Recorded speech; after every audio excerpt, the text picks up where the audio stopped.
안녕하세요. 최신 모의고사 간호조무사 국가시험 대비 1회 실기 같이 학습해 보도록 할게요. 71번 문제는 8개월 된 영아가 열이 나고 보챈다고 보호자가 호소할 때 간호조무사가 취해야 할 행동이죠. 환자가 신체적 고통이라든지 이상 증상을 호소할 때는 우선적으로 활력증후를 측정하셔야 되죠. 그리고 활력증후에 이상이 있는 경우는 간호사에게 보고하시는 거 필요하실 수가 있죠. 72번은 연료법, 더운 물 주머니를 적용해서는 안 되는 대상자예요. 그래서 온냉 금기를 살펴볼게요. 온요법은 충수돌기염, 귀의 통증, 이염이죠. 원인모를 복통, 치주염, 화농을 지연시킬 경우, 출혈 시 피부장애, 개방상처, 순환이나 의식 감각장애가 있는 대상자는 금기라고 보시면 되겠죠. 냉요법인 경우는 혈액순환 장애 증상이 있는 사람, 외상으로 조직이 파괴된 자, 빈혈, 소아나 노인 환자, 개방상처 있는 사람들은 금기가 되시겠어요. 73번은 병실 바닥에 용액이 엎질러졌을 때 곧바로 닦아야 되는 이유는 낙상사고가 발생할 수 있기 때문이죠. 바로 닦는 거 필요하시겠어요. 74번에 호스피스 간호의 목적이에요. 호스피스는 환자의 동통 경감과 신체적 안위 증진을 목적으로 하고 있고요. 환자 가족도 이제 지지를 해주셔야 되죠. 그래서 가족이 이제 사후에 대응하는 거를 돕는 것도 호스피스 간호의 목적에 속하실 수 있겠어요. 75번은 침대에서 휴식을 취하다가 갑작스럽게 구토 증상을 보이는 사람, 우선적으로 해야 되는 거는 흡인을 예방하기 위해서 고개를 옆으로 돌려주는 걸 가장 먼저 해주시는 거 필요하시겠죠. 76번은 자심실이 수축할 때 혈액이 대동맥 혈관벽을 지나면서 생기는 압력을 무엇이라고 하느냐? 수축기압이죠. 그 우심방이 온몸으로 혈액을 받을 때 심장이 확장되는, 이완되는 압력은 이완기압이 되실 수 있어요. 혈압계를 측정하실 때는 커프에 압력을 넣었다가 바람을 초당 2mmH를 내릴 때 처음 들리는 음이 수축기압이고 점점점 사라지는 지점이, 소리가 사라지는 지점이 이완기압이 되실 수가 있죠. 그래서 혈압을 잴 때 수축기 이완기압도 기억하시고, 이 자심실 우심방 얘기가 나올 때 자심실은 수축기압, 우심방은 이완기압, 이것도 기억해 주시면 좋죠. 77번은 무의식 환자인 경우에 금식을 유지해야 되는 이유가 뭐냐? 기도흡인 예방을 위해서 입으로 물이라든지 음식을 섭취하지 않도록 하시는 거 필요하겠죠. 78번에는 격리 중인 활동성 결핵 환자를 간호할 때 사용할 수 있는 개인 보호구죠. 활동성 결핵 환자라면 비말로 감염이 되기 때문에 이제 밀입자 차단 마스크, 헤파 필터 마스크나 N95 마스크, 장갑이나 가운, 보호 장구를 착용하시는 거 필요하실 수 있죠. 79번은 동통이 인체 방학 이전으로 어떻게 변화되는지에 대한 설명인데, 육체적 피로라든지 불안, 공포 시에 통증의 감수성이 높아지실 수 있죠. 그래서 더 피곤할 때 더 많이 아프실 수 있다는 거죠. 그리고 주의 환기, 다른 곳으로 TV를 시청한다든지 책을 보게 되면 통증이 경감될 수 있어요. 그리고 수술 후의 통증은 암시를 통해서 통증이 더 강해지실 수가 있죠. 나 오늘 수술했어. 많이 아파. 이렇게 생각할 수 있는 거죠. 심한 부상자가 옆에 전사한 동료를 보면서 통증은 경감될 수가 있죠. 어느 정도 자기가 안심이라고 보실 수가 있죠. 나는 아직 죽지 않았구나 하는 마음에 통증이 경감될 수가 있겠어요. 그 수술을 2번째 하는 사람은 과거 경험으로 인해서 통증을 더 느끼실 수 있겠어요. 80번에 요추천자를 시행한 후에는 앙하의 자세를 유지하시는 거 필요하죠. 여기 내적 수익 누출 방지를 위해서 등을 붙이고 머리를 올리지 않는 자세를 취해 주시는 거 필요하고, 천자를 시행할 때는 요추 3, 4번째를 바늘을 찌르기 때문에 새우등 모양으로 등을 둥글게 하는 것도 필요하시겠어요. 81번은 80세 노인 환자에게 침상 목욕을 한다. 침상 목욕의 순서예요. 우선 침상 목욕이라 하면 병실 온도는 22에서 23도고 목욕물의 온도는 43에서 46도씨가 돼야 되겠죠. 그리고 전체 시간은 5에서 10분 정도 하시면 되겠고 팔이나 사지를 닦으실 땐 항상 말초에서 중심, 원위부에서 근위부로 밀면서 닦아주셔야겠어요. 이게 정맥귀환을 돕는 방법이죠. 그리고 목욕하는 순서는 얼굴에서 시작해서 목, 양팔, 가슴, 복부, 다리, 등, 회음부, 마지막에 회음부로 끝나신다는 거죠. 손톱을 같이 손질하실 때는 손톱은 둥글게, 발톱은 직선으로 잘라주셔야 되고 얼굴 부분 닦으실 때 가장 먼저 닦는 부위가 눈인데 눈은 비누를 사용하지 않고 안에서 바깥쪽으로 닦아주셔야겠죠. 복부는 시계 방향으로 닦아주시는 게 맞는 부분이 되시겠어요. 그래서 사지 같은 경우에 팔 같은 경우 상박, 하박이 나오는데 하박에서 상박 순서대로 닦아주시는 거 필요하고 다리 같은 경우도 종아리에서 허벅지 방향 이렇게 말초에서 중심 방향으로 닦아주시는 순서 기억해 주시면 되겠어요. 82번은 위관 영양을 할 때 주의점으로 옳은 것은 고르는 문제였죠. 위관 영양을 하실 때는 항상 잔류량을 확인해 보실 수 있는데 100cc 이상이라면 보고를 해주시고 대부분 급식을 보류하실 수가 있는 거죠. 그리고 영양액을 주입하기 전후로는 물을 주입하시는데 30에서 60cc를 주입하시고 이거는 관을 세척한다든지 막히지 않게 하기 위한 목적으로 사용하실 수 있겠어요. 그 영양액을 주입할 때 자세는 반자위를 취해 주시는 거 필요하고 주입 후에도 다 끝난 후에도 이제 소화라든지 흡인 예방을 위해서 30분 정도 반자위를 유지하시는 거 필요하실 수 있죠. 앞에서 잔류량 확인하는 부분에서는 이 간헐적으로 영양을 주입하는 경우에는 주입할 때마다 잔류량을 확인하시고 지속 영양을 하는 경우는 4시간마다 잔류량을 확인해 주셔야 되죠. 잔류량 확인할 때 위액은 다시 넣어 주셔야겠어요. 전해질 불균형 방지를 위해서 필요한 부분이 되시겠어요. 83번은 척추 손상, 척추골절로 3주간 침상 안정이 필요하다. 이때 침상관으로 옳은 것 되겠죠? 척추골절 환자분들은 대부분 이제 침상 위에 판자를 깔아서 이제 딱딱하게 해주시는 거 필요하고 목의 움직임을 되도록 피하는 거 필요하실 수가 있겠죠. 그리고 욕창 예방 활동. 이제 침상에서 계속 반듯하게 누워 있어야 되기 때문에 그 욕창 예방 활동도 하시는 거 필요하실 수가 있겠어요. 84번에 기관 내 삽관 흡입을 할 때 시행하는 방법으로 옳은 것은 하는 문제였어요. 흡인을 하실 때는 보통 압력은 100에서 120mmHg로 하시면 되겠죠. 한번 흡입할 때는 10초 내외로 흡입 간격은 20에서 30초, 전체 흡입 시간은 5분이 넘지 않게 해주셔야 돼요.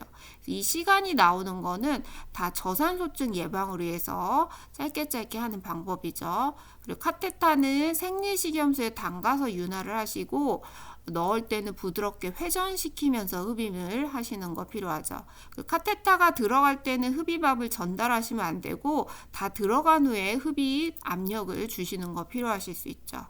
흡입과 흡입 사이에는 기침이나 심호흡을 하시는 거 필요하실 수 있겠어요.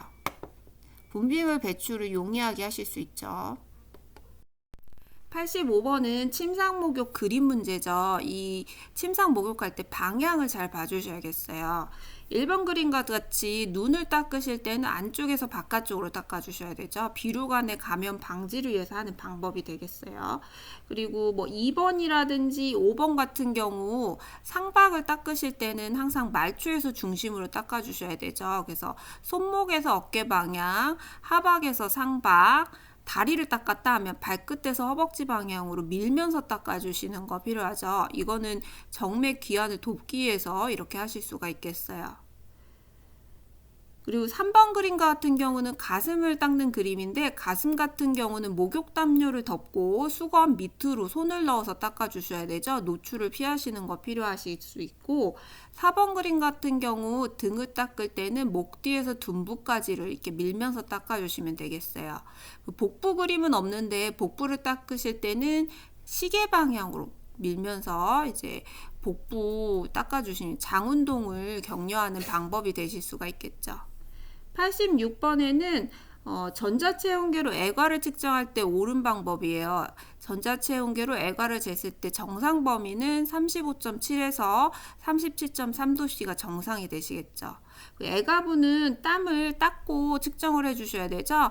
땀이 있는 경우는 체온이 좀 낮게 나올 수가 있어요. 그래서 수건으로 닦으실 때 젖은 수건으로 닦으시지 마시고 마른 수건으로 닦아주는 거 필요하실 수가 있죠. 측정한 후에 기록하실 때는 엑실러리라는 표시로 A라고 표시를 해주시면 되겠고 R이라고 써있는 거는 렉텀이죠. 그래서 항문 체온을 쟀을 때 표시하실 수가 있겠어요. 그리고 애가부는 중앙에 체온계가 들어가게 밀착을 시키는 거 필요하고 전자체온계는 따로 시간이 필요 없죠. 삐삐 울리는 때 제거를 해주시면 되겠고요. 상박은 옆구리에 붙이고 하박은 가슴 위에 얹어서 체온계가 밀착되게 하는 거 필요하실 수가 있겠어요. 87번은 실금으로 기저귀를 적용하는 노인분에게 간호로 옳은 것이에요. 욕창이 발생하지 않게 간호해 주시는 거 제일 중요하죠. 그래서 회음부에 바람을 자주 노출시켜서 이제 환기하는 것도 필요하실 수가 있고 불필요한 노출을 피하게 하는 것도 필요하실 수가 있고 기저귀 착용한 후에 교체하는 시기는 배뇨 시간을 잘 맞춰서 자주자주 교환해 주시는 게 필요하실 수가 있어요. 피부관을 잘 챙겨서 봐주시는 거 필요하실 수 있죠. 88번에 격리실 안에 이제 가운을 놓는 건데 격리실 안에 사용한 가운을 보관을 한다 했을 때는 겉이 오염된 부분이 바깥으로 나오게 걸어 두시면 되겠고 격리실 밖에다 보관을 하겠다 하는 경우는 가운의 안쪽이 바깥으로 나오게 이제 오염된 겉이 속으로 들어갈 수 있게 걸어 놓는 거 필요하실 수가 있겠죠. 89번은 내외과 무균수를 적용하는 경우예요. 여기 보시면 외과적 무균수를 적용할 수 있는 경우는 개방성 창상 드레싱 할 때 사용할 수 있죠. 외과적 무균술은 멸균 세트를 이용한다든지 침수적인 처치를 한다든지 주사약을 준비할 때 해당이 되실 수가 있겠죠. 외과적 무균술과 함께 내과적 무균술이 해당되는 경우는 점막에 뭔가를 시술을 한다든지 청결하게 요구돼야 되는 경우 격리에 해당되는 게 내과적 무균술에 해당이 되실 수 있죠. 90번은 장기간 무의식 환자 와상 상태인 대상자에게 구강간호를 제공한다. 특별 구강간호죠. 대상자들이 이제 장기간 금식 환자라든지 무의식, 고열 환자, 치아가 없는 환자 이런 사람들이 특별 구강간호 대상자라고 보시면 되겠죠. 자세는 측이 고개를 옆으로 해서 흡인을 예방하는 자세에 취해 주시고요. 소금물 같은 걸로 양치하시면 안 되고 소독액을 이용해서 입안에 면봉이나 앞설자에다가 꺼즈를 싸가지고 이를 보호하기 위해서 이런 것들로 볼이라든지 치아, 잇몸 이런 부분을 닦아주시는 거 필요하실 수가 있겠죠. 입술이 마른다든지 했을 때는 바셀린 크림이라든지 미네랄 오일을 이용해서 발라주시는 거 필요하실 수가 있고 혀에 백태가 껴있다 하는 경우는 과산화수소로 닦아주시는 거 필요하실 수가 있겠죠. 91번은 상체 마비 환자가 욕창이 발생했어요. 그래서 욕창 간호로 옳은 것. 욕창 간호는 중요한 게 체위 변경이죠. 그래서 체위 변경을 하시는 거 필요하고 1번 보기에는 크레들 같은 경우는 화상 환자에게 위친구가 닿지 않게 하실 때 사용하는 방법이 되겠죠. 체위 변경할 때는 끌지 않고 들어 올려서 체위 변경하시는 거 필요하실 수가 있고 욕창 부위에는 마사지하지 않죠.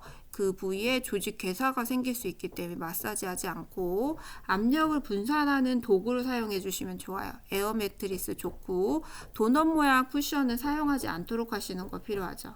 피부는 건조하고 청결하게 항상 유지해 주시고 침상에 주름이 없게 젖지 않는 상태를 유지하는 것도 필요하시겠어요. 추가적으로 충분한 영양 공급해 주시는 것도 필요하죠. 그래서 고단백시기를 해준다든지 바람을 통하게 한다든지 환기하는 것도 필요하시겠어요. 92번은 소독용액을 멸균적으로 따르는 방법이죠. 보기엔 없지만 라벨을 위쪽으로 해서 들고 사용하시고 사용한 후에 남은 용액은 다시 넣지 않도록 해주셔야겠죠.